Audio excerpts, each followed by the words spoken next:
Hello guys, আমি কোৰান বলে যাইলো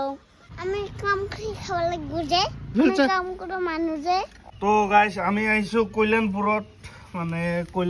মানে শিৱ হলো আৰু খুটামাৰৰ পৰা আৰু ইয়াতে আহি এইবিলাক চাফা কৰি আছো মানে ইয়াতে ফুল চুল ৰুব লাগিব বাবুক আমি স্কুলত দিলো আগিয়াত তো খুটামাৰৰ পৰা বহুত দূৰ হয় কাৰণে ইয়াত থাকিম বুলি ভাবিছো মানে আমি আহিলো মানে মানুহজনে আৰু মই আৰু বাবু আমি তিনিজন আমি ইয়াতে থাকা 3 দিন মান হ'ল ইফালে পুৰা মানুহজনে মানে ৰাতিপুৱা চাফা কৰিছে সেইটো সাইডে চাফা কৰিব মানুহজনে আৰু সেইটো সাইড মই চাফা কৰিম মানে যিকোনো কাম দুইজন মিলি কৰিলে বহুত বেছি ভাল হয় আৰু এই মিলাটা যাতে আমাৰ সদায় যাই থাকে এনেকে কাম কৰি এইটো অৱস্থা হাতৰ আৰু যেহেতু আমি কাম কৰা ইমান হেবিট নাই হেতুৰ কাৰণে লাহে কৰি মানে অলপ কৰিলো আৰু এইফালে কৰি আছে এই 2 দিন আগতে ইমান হাৱা মাৰিছে আৰু পাত গিলা চানা ইমান পৰি আছে হেতুৰ কাৰণে মানে ইফালে পুৰা জুই লগাই পুৰা দি আছে মানুহজনে এদি থা জলদি